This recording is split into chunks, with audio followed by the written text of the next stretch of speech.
The first sign of the trouble was an invoice that appeared in our mail. It was for a pink Steinway piano, a purchase I knew nothing about, and one that my wife, Sarah, had apparently already made. My son, Leo, had been excited all day for his birthday party. He waited by the window from morning until evening, but his mother never arrived. Eventually, the frosting on his cake started to droop in the heat. With a quiet disappointment, Leo pressed his lips together, sat down at our old grand piano, and played Happy Birthday for himself. Just as he finished the song, I was scrolling through my phone and saw a new post from Mark. It was a picture of him and his son, captioned, "Happy Children's Day. A huge thank you to Sarah for the incredible new toy for my son." The picture clearly showed the pink Steinway piano being delivered to his house. Mark even added a comment. "Maybe we should be a little more low-key next time. The whole neighborhood knows we got a Steinway." I stared at the screen, a cold feeling spreading through me. I was holding my phone so tightly my knuckles were white. I didn't realize Leo had come up behind me until he spoke. "Dad, is that Mr. Lee?" he asked, using Mark's last name. I instinctively turned off the screen, but the sad, knowing look on my son's face told me he had already seen it. Just then the front door swung open and Sarah walked in, looking rushed. She still had a smile on her face as she tried to sound annoyed.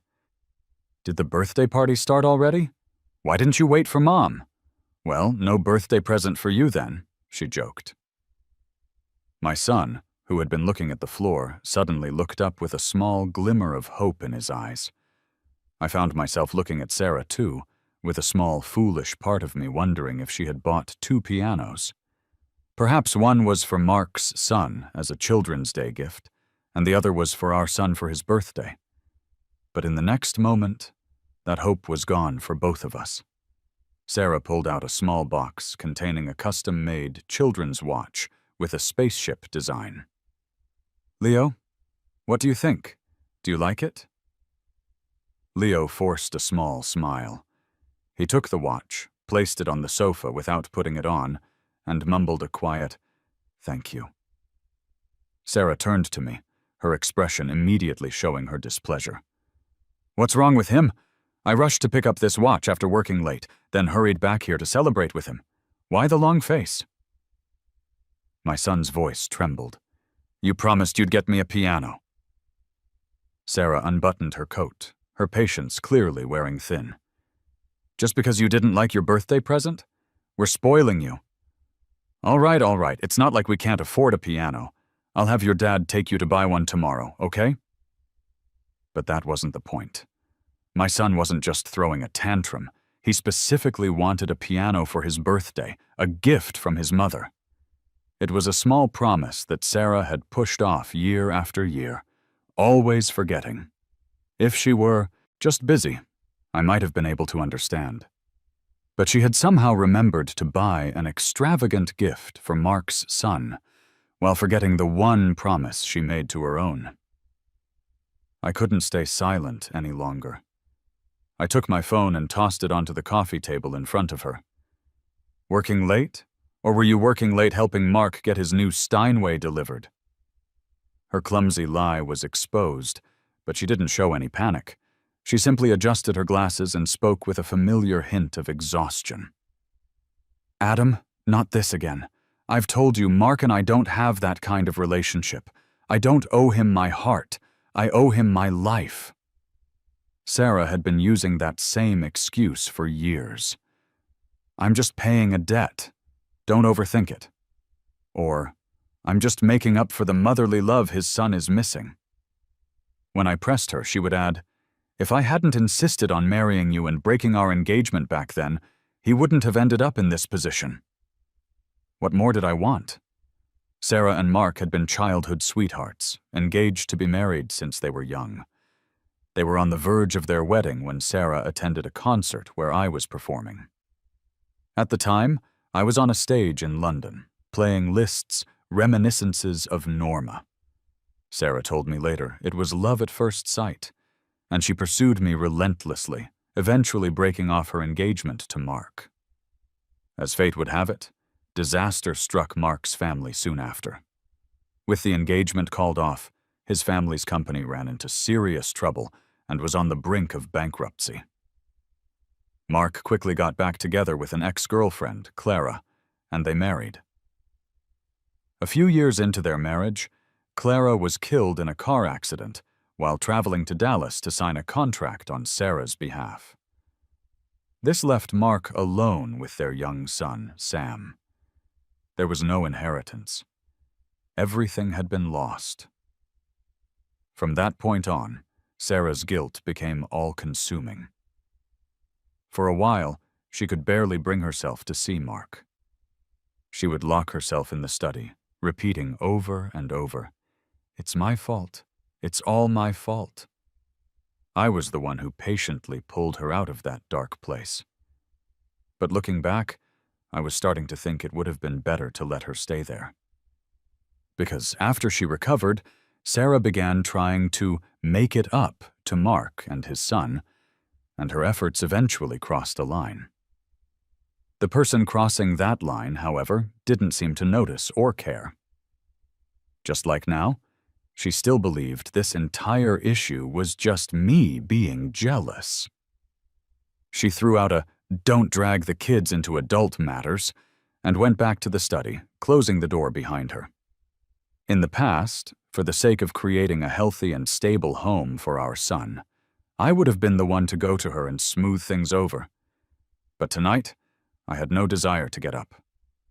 I just motioned to my son, who was looking down at the floor. "Leo, you haven't opened Dad's present yet." The moment he opened the flat, carefully wrapped box, a small gasp of amazement escaped his lips. He was instantly happy, bouncing over to me and asking cautiously, "Dad, is this real?" In his hands were a few old, worn sheets of paper. The musical staff was messy, covered in smudges and crossed-out notes. But my son's hands were trembling with excitement as he held it. I raised an eyebrow. Of course. It's the real deal, an original Chopin manuscript. I had paid a fortune for it and had to call in a lot of favors. But seeing the smile on my son's face, I knew it was all worth it. I sat with my son at our old piano, and we played a nocturne together. At some point, Sarah came out of the study. She stood in the doorway, watching us as we enjoyed the moment. After a while, her tone softened, and she was the first to speak. "Okay, Mom was wrong. How about I go with you tomorrow to pick out a piano?" Unfortunately, the next day, she broke her promise again. Just as the sky was beginning to get light, Sarah was already dressed and heading for the door. "Mark said his son ran away," she explained on her way out. "I'm going to help him look. We'll go pick out the piano when I get back." Before the last word was fully out of her mouth, she had vanished through the door. My nails dug into my palms. I hated how she continuously broke her promises to our son. At the breakfast table, Leo surprisingly didn't ask where Sarah was. He just ate his breakfast with perfect, quiet manners, and then looked up at me. "Dad, can you take me to pick out a piano?" Leo and I went to the piano store. The manager knew me well and discreetly stepped aside, only approaching when it seemed I needed something. My son tried out one piano after another, his focus intense. I strolled leisurely around the showroom while he played. In a quiet corner, I saw a little boy timidly touching the keys of a piano. When he saw me approach, he thought I wanted to try it, and shyly moved away. I smiled. "It's okay. I'm not trying this one. Go ahead." The boy's clothes weren't cheap, but strangely there were no parents with him. I couldn't help but ask, "Hey there, are you here buying a piano by yourself? Where are your parents?" He jumped, startled, and spoke in a tiny voice. "I'm not buying, just looking. We have a piano at home." Then, as if to build up his own confidence, he boasted, "It's a Steinway." I couldn't help but smile. When I got my first Steinway, I was probably even more of a show-off, wanting the whole world to know. Seeing a Steinway right there, my interest was piqued. "Well then, may I have the honor of hearing a little musician play a piece for me?" The boy hesitated for a moment, wiped his hands on his clothes, and sat down at the piano. Fluent notes leaped from his fingertips. I watched the boy's fingers, a barely perceptible frown creasing my brow. When the piece ended, he bit his lip and looked at me. How was it?" I clapped with a smile. "Excellent." The boy seemed happy, but also a little disappointed. "But my dad says I don't play well, and I don't really like the feel of a Steinway. It's too—" Almost at the same time, the boy and I said in unison, "Too light." The boy's eyes lit up. "Mister, you think so too?" I had actually noticed it earlier. The boy was small and had small hands, so he didn't have enough control over the keys. Steinway keys are known for being very light, making a sound with the slightest touch, which can make it easy for young fingers to slip. I explained it to him gently, and then pointed to a piano nearby. "You'd actually be a great fit for a Bösendorfer. Its keys have more weight, which would suit your playing style well." He curiously went over to try it. "Wow, you're right. Mister, you know so much." I offered some sincere advice. "You should talk to your parents about it. A piano isn't better just because it's more expensive. You have to choose one that's right for you." The boy reluctantly caressed the Bösendorfer. "My dad won't let me switch. He just loves Steinways." It wasn't my place to comment on another family's business. When I turned around, I saw my son staring at me thoughtfully, having apparently overheard our conversation. I walked over to him. "Did you pick one?" My son looked at the Steinway on his left, then at a more understated, elegant piano on his right. Finally, he made his decision. "Yeah, I've decided." My son chose a Fazioli, an Italian piano that wasn't as famous as a Steinway, but was renowned for its brilliant, clear sound. I paid for it without hesitation. The price was $250,000, but I didn't feel a pang of regret. I was just happy that he had chosen the piano that was truly better for him. On the way home, just as we reached the entrance to our gated community, I spotted Mark. I didn't really have any dealings with him, but ever since he had insisted on friending me on social media, he'd been posting pictures of himself every few days. It was hard not to recognize him. I didn't want to deal with him, and was about to take a detour to our house. But just then, my phone buzzed. It was a message from Sarah. "Did you buy the piano? Leo wasn't crying, was he? The bill's on me." A moment later, a notification came through. "You have received a transfer of $200,000. Without a second thought, I hit the return button on the transfer. Sarah probably didn't look closely and assumed I had accepted the money, thinking my anger had subsided. She sent a playful message. "You can't be mad anymore now that you've taken the money." I didn't want to engage, and was about to lock my screen when another message from her came through. "Oh, by the way, I need to tell you something. This morning, Mark said his son was practicing piano at home, and someone complained about the noise. His son got upset and ran away. I figured we have so many empty houses, so I let them stay in the community for now. At least that way no one will complain." My mind went blank. Across the way, Mark raised his eyebrows and gave me a little wave. A sickening realization hit me, and my hands started to shake with rage. "You let them stay in the house I bought for Leo to live in when he gets married?" I typed back. Sarah replied instantly. "Oh, come on. Leo's just a kid. That's ages away. We can just have them move out later." I was too furious to speak. When I bought our current villa, I had also purchased the crown jewel of the community, a beautiful house on the next street. I wanted it to be a home for my son when he eventually got married, so he wouldn't be too far from me after starting his own family. I had it meticulously maintained for years, picking out every brick and tile myself.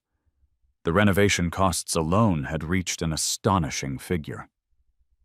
And now, Sarah had lent it to Mark without a second thought.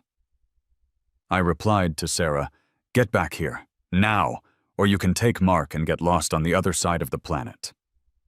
I used every ounce of willpower to keep a straight face and told my son to go home first. But when Leo saw the moving company hauling that same pink Steinway into the villa I had always told him was his, he understood everything. For the first time in his life, he disobeyed me. "Dad, I'll stay with you." Before I could say anything, Mark was standing in front of me. He looked at my trembling fingers and smirked. "Adam, are you really this angry? It's just a house and a piano. It's not like I'm taking your woman." Before he could finish his sentence, I lost my patience and struck him across the face. It was a hard, sharp sound that echoed in the driveway. The movers and a few nosy neighbors all turned to stare. Embarrassed, Mark was about to retaliate, but his eyes suddenly caught something over my shoulder. He changed his mind in a split second, clutching his cheek as his eyes welled up with tears. I had no patience for his melodrama, but someone else did. Sarah rushed past me like a gust of wind, steadied Mark, and yelled at me, "Adam, are you crazy?" I looked at her, and then, in a moment I still can't fully explain, I slapped her as well. "You shouldn't feel left out," I said, my voice dangerously quiet. "I've never seen someone so openly betray their family and use their own son's future home to house their affair. I guess you haven't been hit enough." My voice was loud, and everyone present heard it clearly. Instantly, 100 complicated looks fell on the two of them. Sarah, who cared deeply about her public image, couldn't be bothered with anything else. She hissed through her teeth, "Adam, let's talk inside." I was actually curious to see what they had done to my son's house. A $200,000 piano? I didn't care. A gift is a gift, like tossing a treat to a dog. But a $30 million house? Whoever dared to live in it, I would destroy them. Sarah dispersed the crowd of onlookers, and the four of us walked into the villa. As soon as we entered, we saw a small boy peeking around the doorway. I froze. It was the boy from the piano. Store this morning. What a coincidence. The last time I had seen Mark's son was at his mother's funeral. He was just a little kid then. And since that day, Mark had never posted a single picture of his son. Even on posts that were supposedly about his son, he would only post pictures of himself. Mark motioned to the boy. "Sam, come here. Your Aunt Sarah is here again." He deliberately emphasized the word "again," as if to prove a point. I'm no saint. I couldn't just feel nothing toward Mark's son. Remembering our pleasant chat that morning, I couldn't stop a bit of venom from seeping into my voice. What a damn shame. The boy, who had been watching me cautiously with a hopeful smile, turned pale. Tears welled up in his eyes, threatening to fall. Sarah frowned at me. "Adam, where are your manners?" Mark seemed determined to play the opposite role. If I was going to be petty, he would be magnanimous. "Well now, this must be your son, Leo, right? It's your first time visiting Uncle's house. Make yourselves at home. Tell the housekeeper what you want to eat." He really knew how to dance on my last nerve, so I didn't hold back. "Your house? Great. I'll sell it to you for $30 million, cash or wire transfer?" Sarah, seeing I was on the verge of exploding, tried to smooth things over. "Leo, take your little brother upstairs to play. The adults need to talk." My son didn't move. He looked at me, and only when I nodded did he get up and head upstairs. Sam followed behind him like a timid little shadow. Once the boys were gone, Sarah looked at me with disapproval. "Our son is here, so I'm giving you some face and not calling you out. But look at you today. You're acting like a madman. So what if they're just borrowing it for a few years?" Then, as if worried she'd been too harsh, she added playfully, "I'm all yours, so what is there to worry about?" I let out a cold laugh. "Don't bother. You only give me the things that aren't worth anything." Sarah didn't want Mark to see her red-faced and flustered. Mark tactfully got up, saying he was going to check on the kids, leaving Sarah and me to stare each other down. There was nothing left to say. The conversation quickly went cold. Just as I was losing patience and about to call the police to have Mark forcibly removed, his housekeeper ran over looking panicked. "Mr. Lee, that pink piano, it has several huge scratches on it." Soon, our son and Sam were called down to the living room. Mark, his meaning clear, complained pointedly, "Sarah, I told you that you need to treat them both equally. What kind of mother are you? Your own son doesn't even have a Steinway yet, but you went and bought one for Sam first. See? Little kids have feelings too."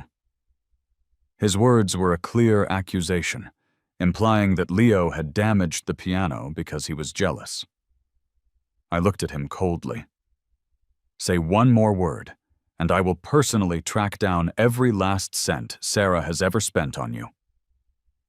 Mark opened his mouth as if to retort, but Sarah cut him off impatiently. "That's enough. Both of you. Just stop." Mark's eyes immediately turned red, but this time Sarah didn't rush to comfort him as she usually would. Instead, she looked sternly at our son. "Leo, were you being naughty just now? Just admit you were wrong and it'll be fine. Dad, Mom, and Uncle Mark won't be mad at you." Before she finished, our son's eyes widened in disbelief. His lips trembled. "Mom, you don't believe me either?" Sarah tried to coax him. "What has Mom taught you? A good boy is one who can admit his mistakes and correct them." Tears streamed down our son's face. I couldn't take it anymore. All this time I thought Sarah was, at worst, just a little too nice to everyone, spreading her warmth around. Now I knew. Her warmth was only ever for outsiders. I pulled my son behind me. "Enough. You're so full of crap. We're getting a divorce, Sarah." At those words, everyone in the room reacted differently. My son's eyes widened as he looked at me, but he didn't object. Mark had a look of unconcealed glee on his face. Sarah just stared at me, stunned. It took her a moment to find her voice. "Adam, I wasn't saying it was your failure as a parent. It doesn't have to come to this." I cut her off. "You're right. My parenting isn't a failure. My marriage is." My words hit a nerve, and Sarah looked embarrassed. Since she didn't dare yell at me, she turned to our son, her voice sharp. "Look at what a mess you've made over this little thing. Tell your father to stop this nonsense right now." My son's voice trembled, but it was firm. "My dad isn't making a fuss, and this isn't a little thing. I didn't do it. You can't frame me." He pointed at Sam. "I was with him the whole time. He can vouch for me." All eyes in the room turned to Sam. I couldn't help but sigh internally. Mark took a few steps forward and pushed Sam into the middle of the room. "Well? What did you see?" Sam recoiled, trying desperately to back away, but Mark's fingers dug into his shoulder, refusing to let go. Sam looked from one person to another. After a long moment, he lowered his eyes. I don't know. I went to the bathroom for a minute. I didn't see what happened." Mark was clearly not satisfied with that answer. Our son stared at Sam in disbelief. "You're lying. You were right behind me the whole time." I patted my son's shoulder reassuringly, signaling him to stop. Sarah looked at me as if she had won. "I say we just drop it. Come on, you two boys shake hands, and this will all be over." I let out a cold laugh. "Sarah, I think you're mistaken. Do you really think I care about the truth? You bought that piano with marital assets, and this villa is in my name. Even if Leo did do it, what right do they have to demand a handshake and reconciliation from my son?" Before I finished, my assistant walked in. "Mr. Quinn." The moment it happened, I had called her and asked her to bring people over. Now I gestured, upstairs with my chin. "Get that pink Steinway out of here.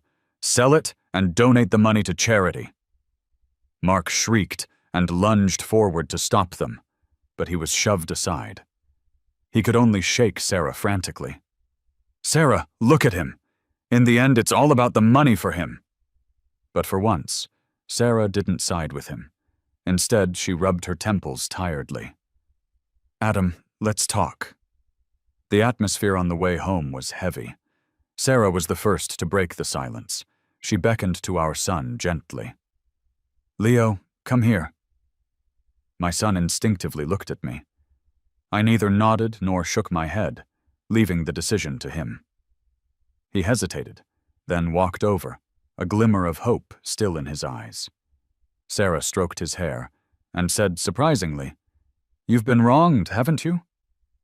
Sarah then tried to reason with our son in a tone of weary resignation. She said she knew he was innocent. She knew he'd grown up watching me, and we both had a natural respect for pianos, treating them as our partners. She knew he would never destroy any piano. Leo was confused. "Then why did you—" Sarah sighed. "We're family. Family tro can take a small loss, and we can talk it out later at home. Your Uncle Mark is different.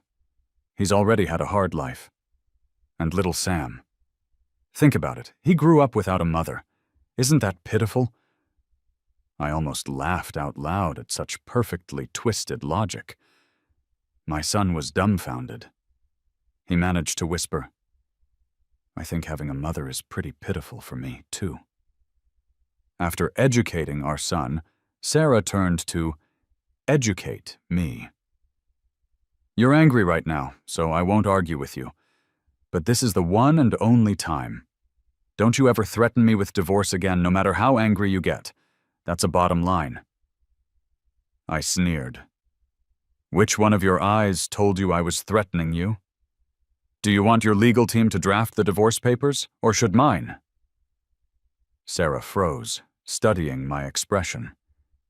"You're serious?" "I don't agree," she said, pushing our son forward.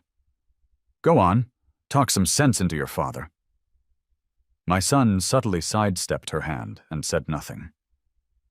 Sarah kept talking at him. "Your dad is just a retired pianist. If we really get divorced, do you think he can maintain the comfortable life you have now?" Just then, the Fazioli piano my son had picked out that morning was delivered. Sarah glanced at it and froze. "That's not a Steinway." Then, as if a light bulb went off, she looked at me. "You bought some off-brand piano and still accepted my $200,000 transfer? Adam, if you need money, you can just ask me. You don't have to scheme and scrape money from me like this." Sarah didn't even recognize a Fazioli. She thought any piano that wasn't a Steinway was junk. I couldn't listen anymore. "Why don't you take a good look at your transaction history? Are your eyes just for decoration?" After being slapped and yelled at by me all day, Sarah finally snapped. "Adam, I've been spoiling you rotten. You think about it. What good will a divorce do you? I have a company, I have stocks, I can keep making money. And I have Mark, who is completely devoted to me. What do you have? A savings account that you'll just burn through." Sarah stormed out on the spot and went to stay over at Mark's place. And from that day on, I seemed to calm down. I didn't mention the divorce again, nor did I bring up making Mark move out of the villa. Sarah thought I had surrendered. She became even more convinced that I only responded to a firm hand. She wanted to use the opportunity to knock some sense into me, so she had her secretary deliver a divorce agreement. She paraded around town with Mark and Sam. She even flaunted it in front of me. "Adam, Sam is looking for a piano teacher. I think you'd be perfect. You have to teach Leo anyway, might as well teach them together." She expected me to cry, to throw a fit, to feel humiliated. But I just kept tuning the new Fazioli without looking up and casually replied, "Sure." Sarah was stunned. She asked tentatively, "You're really willing?" I smiled. It's strange how this woman's mind worked. Go against her, and she feels her authority is challenged. Go along with her, and she feels uneasy. Mark demanded I give the lessons at his house, which was, of course, the villa I had bought for my son. I readily agreed. The moment I walked in, Mark handed me a pathetically thin envelope. "Mr. Quinn, Sam's piano lesson fee." I walked past him without a glance, stood in front of Sarah, and threw a stack of documents in her face. The sharp edge of the paper cut her cheek, but Sarah didn't seem to feel the pain. She just stared at the papers that had landed on her lap and frowned. "A divorce agreement? Adam, not this again. I'm not signing it. As for the lessons, if you really don't want to do it, then forget it." I laughed coldly. "I suggest you sign this one. The other version doesn't have such a favorable asset split." Sarah looked up, confused. My assistant stepped forward and handed her a thick stack of files. Sarah took one look, and her pupils shrank. "Adam, you've gone too far." I shot back. "We're just getting even." During the time Sarah was trying to teach me a lesson, she and Mark had gotten too close. So close that a private investigator I hired took a lot of photos. Sarah and Mark holding Sam's hands on either side, like a real family. Mark cooking for Sarah, cutting his hand by accident, and Sarah tending to it with concern. Of course, much of this couldn't be submitted as legal evidence, but it didn't matter. I was prepared to post it online and use public opinion to pressure her. But the most powerful evidence I had was sent to me by Mark himself. It was a photo of Sarah lying next to him in bed, with suggestive red marks on her neck. Mark's triumphant, taunting confession that followed was the kind of evidence the court would accept. I spoke at the right moment. "You have two choices. We split the assets according to this agreement and have a peaceful divorce, or I prove adultery in court, and you walk away with nothing. Sarah, which one will you sign?" Sarah must have gone deaf. She just stared blankly at the photos. Finally, she spoke. "Adam, all this time you've been plotting against me?" I laughed, feeling a sense of exhilarated release. "What do you think?" Things went smoothly after that. Sarah had to sign, whether she wanted to or not. My assistant later asked me privately why I didn't just make her leave with nothing. I sipped my coffee while basking in the sun. First, when the money in your account reaches a certain point, it really is just a number. There's no need to waste energy fighting with her over a string of digits. Second, never back someone completely into a corner. If I had really forced her out with nothing, Sarah wouldn't have let me live in peace. This is the best outcome. We both cut our losses and draw a clean line. It keeps my mind clear and my blood pressure down. My assistant had a lesson learned expression and went back to handling the details. Meanwhile, my son practiced the piano as if he hadn't heard a thing. When I told him about my decision to divorce, he just said calmly, "I know." He didn't have much of a reaction. Now, I tried to talk to him. "Even though we're divorced, I've already agreed that she can visit you anytime, as long as you're okay with it. My son played the final note of his piece and answered with a question of his own. "Dad, why did you get a divorce?" I thought for a moment. "Too many disappointments, I guess." My son smiled. "Me too." The day we signed the divorce papers, Mark was there. He was playing the part of the supportive spouse-to-be, constantly asking how I was entitled to so much money. I found it amusing, because it was all my premarital property. As for the house I had originally bought for my son, I found it tainted. I made Sarah buy me out of it in cash. Sarah couldn't come up with that much money at once and wanted to use company stock to cover the cost. I politely declined. Sarah was incredulous. "This is worth much more than cash." I replied with a knowing look. "Not necessarily. I'm the kind of person who prefers cash in hand." Sarah had no choice but to scrape the money together. She looked utterly defeated, but Mark was beaming. "Sarah, this is for the best. It saves you from getting tangled up with him in the future." I don't know if it was my imagination, but Sarah's face seemed to darken even more after he said that. The day we moved out of the villa, my son was in the passenger seat. "Dad, Sam is behind us." I glanced in the rearview mirror. The boy was jogging behind the car, waving at us, looking like he wanted to say something. I paused for a second, then hit the gas and sped away. The boy finally stopped chasing, standing there with his head down, looking dejected. My son wanted to say something, but didn't. I kept my eyes on the road. "You think I'm cruel?" My son shook his head. "No. I think he's pitiful." "There are many pitiful people in the world," I said. "But if feeling sorry for someone else makes me feel bad, I'd rather be the villain." Life after the divorce was incredibly busy.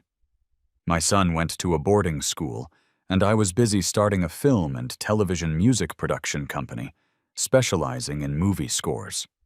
I'd been interested in this field for a long time, but I was always too busy helping Sarah's company with business development to pursue it. Now, my dream was finally coming true. It wasn't easy at first. It was a new venture, after all. But after 3 months of non-stop work, I finally got the hang of it. As it happened, the owner of a partner company invited me to a charity dinner. I agreed, thinking it would be a good opportunity to expand my network, but as soon as I arrived at the ballroom, I ran into Sarah and Mark. Sarah looked surprised. "Adam? Do you need something from me? This isn't the right time. I'll contact you tomorrow." Her words left me speechless. I'd heard that Sarah had been busy patching up financial holes in her company. Mark, meanwhile, had gotten his wish and finally married Sarah. At that moment, Mark put his arm around Sarah's, as if to claim ownership. "Adam, you need to remember your place." In that instant, I had an epiphany. The two of them were a match made in hell. Before I could say anything, someone came up from behind Sarah. "Professor Quinn, over here. Your seat is at the main table. I'll show you the way." I nodded elegantly. "Thank you." Sarah looked toward the voice and froze. "Mr. Wallace, it's Sarah Quinn. I don't know if you remember me, but we worked together for 5 years. I heard you weren't renewing our contract this year. I was wondering if there was some misunderstanding. If it's a matter of price, I can—" Mr. Wallace cut her off. "I heard you and Professor Quinn got divorced." Sarah nodded instinctively. Mr. Wallace looked confused. "Well, there you have it." Sarah was about to lose her mind. She didn't understand at all. She looked completely bewildered. "So what does my divorce have to do with you not renewing the contract?" Mr. Wallace chuckled. "Because I only signed with you in the first place out of respect for Professor Quinn. I'm his biggest fan." Sarah stared blankly at me. Dressed in a perfectly tailored black suit, I walked elegantly to the main table. At least half the people at the table stood up to shake my hand. People around were whispering. I heard Professor Quinn is planning a comeback. It's no wonder. So many industry leaders are his fans. With a network like that, it was a waste for him to be retired. Sarah suddenly remembered that she never really knew the extent of my status in the music world. She had once jokingly asked if I had a lot of fans. At the time, I had laughed and said, "Not many fans, but they're all heavy hitters." Sarah smiled through gritted teeth. The people at the main table were all major figures in the industry. Sarah had worked with many of them before. She had thought it was her own competence that had earned their recognition. But looking back now, she realized they had all come because of me. Sarah wanted to slap herself. In the 3 months since her divorce from me, her company had lost several major contracts. It was now struggling to stay afloat. To make matters worse, her professional life wasn't the only thing in shambles. Her love life was a disaster, too. After the wedding, Mark became a different person, a total control freak. Every time she spent money, he would interrogate her about it, telling her what she should or shouldn't have bought. Yet he spent money like water himself. He'd buy 5 or 6 limited edition luxury watches at once, spending over $1 million on the associated fees alone. He went to a golf club that cost thousands of dollars per visit every other day. Not only that, but he started trying to network on her behalf, just like I used to. But those wealthy tycoons looked down on him, subtly and not so subtly putting him in his place. The more they did, the more Mark tried to suck up to them. He maxed out her credit cards, buying them expensive cigars and antiques, calling it a gesture of goodwill. "Once you show enough sincerity, things will get done," he'd say. But they would take his gifts and then mock him for his tacky efforts behind his back. Sarah was humiliated by association. Sarah stared daggers at me and my son. Several times, Sarah had tried to meet with him, but he always said he was busy. Now, he was standing beside me, graciously greeting everyone. Then she looked at Sam, hiding behind her, who could only manage a sycophantic smile at everyone he saw. Suddenly, Sarah was filled with regret. After the banquet, she made a point of sending Mark away so she could have a word with me. But she couldn't even get close. She was jostled around in a crowd of fans and reporters, pushed from side to side.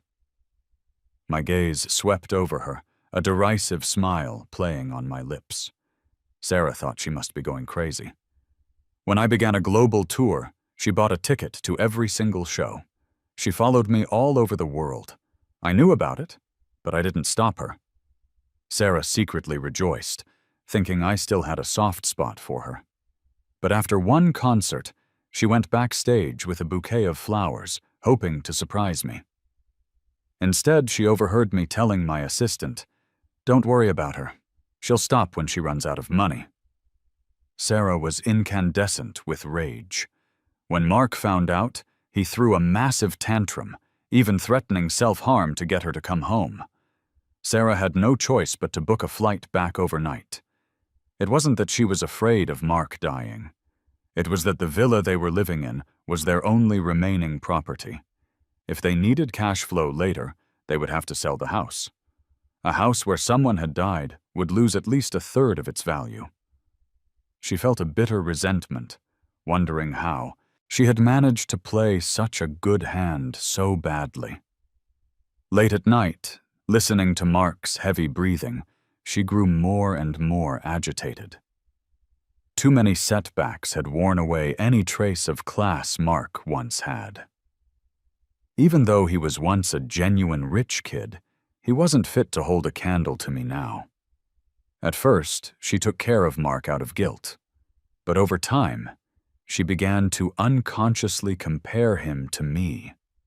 Mark was passionate. I was reserved. Mark was proactive. I was calm. Even in bed, I was always silent and focused, nothing like Mark's variety of tricks. But now, seeing me still shining so brightly after the divorce, she began to find Mark embarrassing. After the tour, I remained busy. I was busy running my company and raising my son, but I also found time to become an honorary professor at the conservatory. Sarah couldn't get into my company, but she could sneak into the conservatory and audit my classes. My voice was smooth and persuasive. Your choice of piece isn't about being as difficult as possible.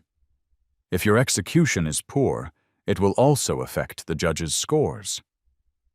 She watched me, mesmerized. I seemed to be doing very well. Even the corners of my eyes crinkled with a smile. She didn't know if we could ever get back together, but she wanted to try. So she started contacting our son frequently. Sarah made a big show of buying a Steinway and having it delivered to our son's school. She thought he would be moved to tears, but he just looked at her with disappointment. You don't even know if I play a grand piano or an upright. Sarah finally learned that the Fazioli piano I had bought for our son was far more expensive than a Steinway. She had been blind. She had thrown away a treasure. Sarah asked Mark for a divorce. But Mark was not as dignified as I was.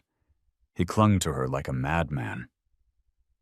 Later, when he saw that her mind was made up, Mark gave her a strange smile. If you won't let me be happy, then you won't be happy either. He reported Sarah to the police.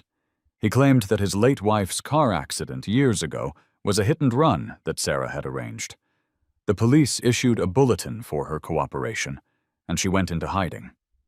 Only Sarah knew the truth. Clara had secured that contract. She had demanded a 50-50 split with Sarah. But at the time, Sarah's career was just starting, and she was desperate for money. So she came up with an idea. If Clara had an accident, she naturally wouldn't be able to worry about the contract. But she never expected the driver to make a mistake and actually kill Clara. With no way out, Sarah decided to turn herself in. But first, she went to my solo concert. On stage, I was impossibly handsome. It was reminiscences of Norma again. My performance was even better than it had been all those years ago. But Sarah never expected Mark to suddenly rush the stage, a knife in his hand. He screamed at me, "Go to hell!" I didn't even raise an eyelid, continuing to play with perfect composure.